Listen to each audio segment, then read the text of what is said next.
Hi guys, welcome back to the channel Akhtar Vlog. This is Arif Akhtar and today is 15th of August. So guys, आज 15th अगस्त है, so very happy Independence Day to all. And guys, अभी झंडा फहराना है, मतलब हमारा एक office है पढ़ो लिखो बड़ो के नाम से, तो वो अपना ही है मतलब एक तरीके से. सो वहाँ चलते हैं, वहाँ हम लोग झंडा फहराएंगे. वहाँ बुलाया तो मेरे को, मैं मतलब सो रहा था, पापा का एकदम से फ़ोन आया कि आज हम व्लॉग कर लियो.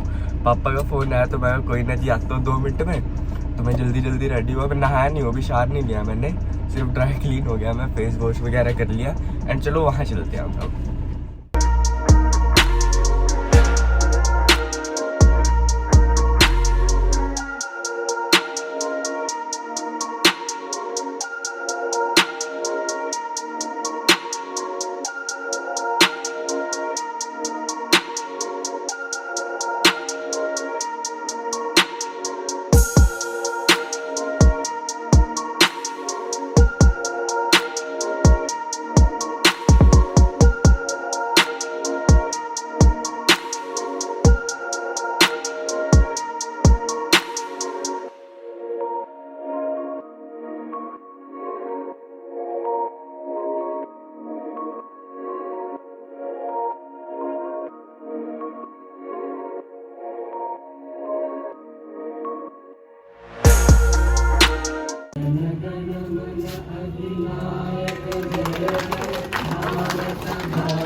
पंजाब सिंध गुजरात मराठा द्राविड उत्कल बंगा विंध्य हिमाचल यमुना गंगा उज्जल जलधि तरंगा तव शुभ नामे जागे तव शुभ आशीष मांगे गाहे तव जय गाथा जन गण मंगल दायक जय हे भारत भाग्य विधाता जय हे जय हे जय हे जय जय जय जय हे.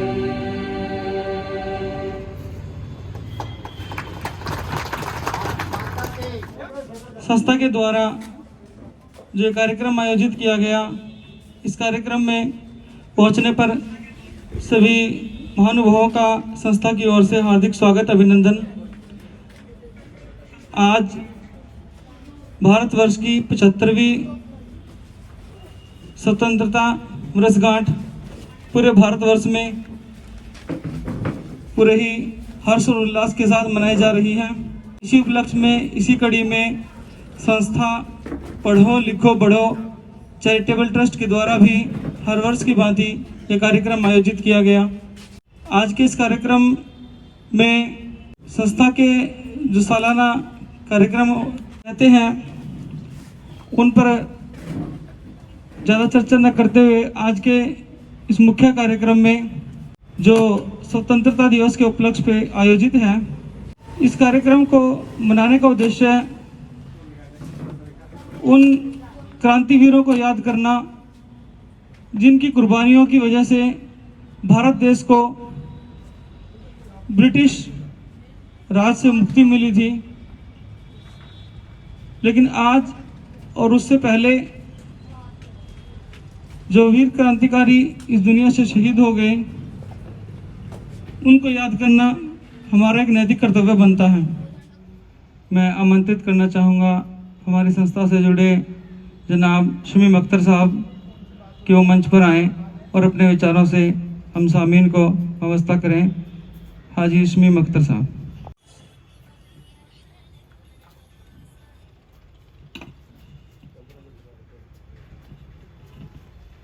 जनाब सदर मोहतरम पढ़ो लिखो बढ़ो ट्रस्ट के एवं युवा कार्यकर्ता साथियों और बच्चे, आज 15 अगस्त का दिन आज़ादी के लिए योम आज़ादी का 75वां वर्षगांठ मनाने के लिए हम लोग इस पढ़ो लिखो बढ़ो ट्रस्ट के प्रांगण में उपस्थित हुए हैं. ये आज़ादी की इतिहास देखी जाए और इतिहास दोहराने का मतलब है कि अपने आने वाले पुराने गलतियों को सुधार करना और नए युग में उसको अच्छी से अच्छी तरह से पालन करना। ये हमारे मुल्क में 1600 ईस्वी में अंग्रेज आए थे। उस समय हिंदुस्तान में शासक मुगल शासक जहांगीर का राज्य था। उन्होंने थोड़ी सी गुजारिश करके एक व्यापार करने के लिए इजाजत ली। उन्होंने इजाजत दे दिया। 113 ब्रिटिश के लोगों ने एक एक रुपया जमा करके एक कंपनी बनाई जिसका नाम था ईस्ट इंडिया कंपनी। और उस ईस्ट इंडिया कंपनी को इजाजत लेकर के हिंदुस्तान में व्यापार किया और व्यापार के बहाने जहाजों से, पानी वाले जहाजों से गोली बारूद आने लगे। और आते आते जब उन्होंने देखा कि ये हिंदुस्तान हमारी सोने की चिड़िया है, तो इसको अपने हुकूमत के कब्जे में लेने की कोशिश की, इसको लूटने की कोशिश की और लूटने का मंसूबा बनाया। सबसे पहले बंगाल में नवाब सिराजुद्दौला के साथ जंग हुई और नवाब सिराजुद्दौला के ही जो सेनापति थे मीर कासिम, जिन्होंने धोखा दिया और अंग्रेजों की जीत दिलाई। और उसी को अंग्रेजों ने, जो गद्दारी करता था उसी को अंग्रेज अपना गद्दी पर बिठाते थे, उसको फिर बंगाल का नवाब बनाकर गद्दी के बैठाया। 1999 में जब टीपू सुल्तान अंग्रेजों से लड़ते हुए शहीद हो गए, तो अंग्रेजों ने उनके लाश खून से लथपथ लात पर पैर रख करके ये कहा कि अब ये मुल्क हमारे मुट्ठी में है, ये मुल्क से अब हमको हाथ मिलाने की किसी की जरूरत नहीं, मैं ही यहाँ का राजा हूँ। मैसूर से दिल्ली की ओर बढ़े और 1803 ईस्वी में उन्होंने मुगलों से एक समझौता किया, एक एग्रीमेंट किया। वो एग्रीमेंट क्या था कि खल्के खुदा का, मुल्क बादशाह का और हुक्म कंपनी बहादुर का। ये समझौता होते ही उस अंग्रेजों ने हमारे हिंदुस्तानियों के ऊपर तरह तरह के कानून नाफिज करने शुरू कर दिए, तरह तरह के पाबंदियां लगाना शुरू कर दिया, तरह तरह का टैक्स लगाना शुरू कर दिया, यहाँ तक कि हमारी धार्मिक आजादी को भी छीनने की कोशिश की। इसी धार्मिक आजादी की तरह से 1857 में एक कारतूस बनाया उन्होंने। उस कारतूस में गाय और सूअर दोनों की चर्बी थी। उन्होंने दोनों कौमों को लड़ाने का काम किया था। लेकिन जब ये हिंदुस्तानी और हमारे सिपाही ये समझे कि नहीं, हम इनके चंगुल में नहीं फंसेंगे, तो सैनिकों ने विद्रोह किया। मंगल पांडे ने इनकार किया। मंगल पांडे को कोर्ट मार्शल किया गया और उसे 4 अप्रैल 1757 को उनको फांसी पर चढ़ा दी गई।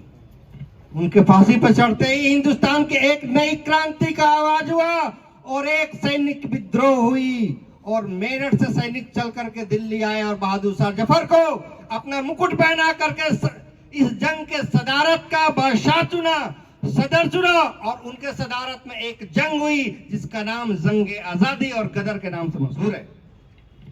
बहादुर शाह जफर ने बड़ी अपनी अच्छी से भूमिका निभाते हुए, इन अपने देशवासियों का ख्याल करते हुए पूर्णतः अपनी भूमिका निभाई, जिसका नतीजा ये हुआ कि 4 महीने के लिए दिल्ली आजाद हो गया। आग फैलती हुई झांसी तक गई, कानपुर गई, लखनऊ गई, जौनपुर गई, ग्वालियर गई, भोपाल गई। पूरे हिंदुस्तान में आजादी की लहर के लिए एक आवाज उठने लगी और हर जगह बगावत हुई अंग्रेजों के साथ में। नतीजा ये हुआ कि हमारे पास उतनी टेक्नोलॉजी नहीं थी। अंग्रेजों ने पहले से प्लानिंग के हिसाब से बाहर से और फौज बुलाए और हमारी शिकस्त हुई, हार हुई। उस हार का ये नतीजा हुआ कि बहादुर शाह जफर के 2 बेटे और एक पोते को कत्ल कर दिया गया और बहादुर शाह जफर के नाश्ते में उसके दोनों के सर को पेश किया गया। तब जाके कहीं हिंदुस्तान की आजादी मिली। ये थाली में परोस करके हिंदुस्तान की आजादी नहीं मिली है। ये बड़ी मेहनत और मुशक्कत से, हमारे शहीदों के बलिदान से, शहीदों के खून से ये आजादी मिली है।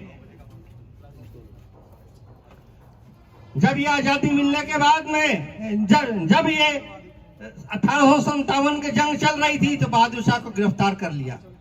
गिरफ्तार करते ही एक अंग्रेज कमांडर ने उनसे तंज कसा हिंदी में। आप लोगों से एक शेर है, मुलाजा करे तो मैं सदर मोहतरम से कहूं। दमदमे में दम नहीं, दमदमे में दम नहीं। ऐ जफर अब खैर मांगो अपने जान के, क्योंकि अब ठंडी हुई शमशीर हिंदुस्तान की। शमशीर के माने भी तलवार होता है। उस कैद होते हुए भी, हथकड़ी के बेड़ियों में जकड़ते हुए भी बहादुर शाह जफर ने एक जोरदार जवाब दिया कि जब तक बू रहेगी हिंदुस्तानियों में हिंदुस्तान की, तख्त लंदन तक चलेगी तेग हिंदुस्तान की। और इसी का नतीजा हुआ कि राजगुरु सुखदेव सिंह में जाकर ब्रिटिश असेंबली में बम मारा, हजरत रूहानी को कैद कर लिया गया, अशफाकुल्लाह शहीद कर दिए गए, राम प्रसाद बिस्मिल को फांसी दी गई, तब जाके कहीं आजादी मिली। ये हमारे हिंदुस्तान की सांस्कृतिक का एक नमूना है। अंग्रेजों ने एक और चाल चली थी क्या? आज रेलवे स्टेशन पर पानी पीने आने वाले थे, पहले एक घड़े से पानी होता था और रेल आता था तो पानी ले लो, पानी ले लो। अंग्रेजों की चाल थी रूल डिवाइड एंड रूल, फूट डालो और शासन करो। उसने कहा कि 2 घड़े मंगाओ, एक पर लिखो हिंदू, एक पर लिखो मुसलमान। और जब ट्रेन आती थी, हिंदू पानी ले लो जी, मुसलमान पानी ले लो जी, हिंदू पानी ले लो जी। हबीबुर रहमान लुधियानी ने इस चीज को देखा और अपने साथियों के साथ मिल करके कहा कि हम एक ही घड़े में सारे हिंदुस्तानी पिएंगे, हमारे लिए 2 घड़ा नहीं होना चाहिए। उन्होंने मुरादाबाद से लेके अमृतसर तक के सारे घोड़े छोड़ दिए गए, जिसके एवज में उनको जेल में यातनाएं सहनी पड़ी, तब जाके कहीं आजादी मिली। ये है हमारे भारत की शहीदों की कहानी। इसलिए आप लोग पढ़ो, लिखो, बढ़ो और भारत का नाम रोशन करो। हिंदुस्तान जिंदाबाद, जय भारत, जय हिंद। बहुत बहुत शुक्रिया जनाब हाजी शमीम अख्तर साहब, जिन्होंने बहुत ही कम समय में जंग आज़ादी की शुरुआत से लेकर और 15 अगस्त 1947 पर पहुंचने का जो सफर क्रांतिवीरों ने सैकड़ों साल में पूरा किया, उस पर प्रकाश डाला और हमें ऐसी सामाजिक जरूरतों को कुर्बानियों के माध्यम से वाबस्ता रहने के लिए तैयार किया। 15 अगस्त में एक रैप सॉन्ग आपके सामने। भारत मेरा देश, इस पे करता हूँ मैं प्राउड, सबसे ज्यादा यूथ यहाँ पे बोलो थोड़ा लाउड, वॉल्यूम करके तेज बढ़ाओ थोड़ा बेस, सबसे रिच कल्चर अपना ऐसा मेरा देश है ये रेस, जो शान की हमें करना है कमाल। देखो पीछे मुड़ के हमें हो गए 70 साल, हमने की कितनी तरक्की, कितनी चीजें की इजाद। 1947 से जब देश हुआ आजाद है बर्बाद, कुछ लोग उनको लगा है मानसिक रोग, जाने क्या आता दिमाग में, क्यों ऐसा करते हैं। हिंदू मुस्लिम भाई यहाँ पे आपस में क्यों लड़ते हैं, थूको उनके मुंह पे जो लड़े देख के जात, उनके बस की कुछ नहीं 2 कौड़ी की औकात। तो फिर पकड़ो मेरा हाथ, अब चलो तुम मेरे साथ, हमें देखेगा जमाना, करे हम ऐसे करम, आए एक ही आवाज, वंदे मातरम, वंदे मातरम। ना कोई जात ना धर्म, कुछ करके दिखाओ, अब छोड़ दो शर्म, है गरम माहौल यहाँ सबको हमसे आस, जब भी यूथ बदलेगा तभी तो होगा विकास। धन्यवाद।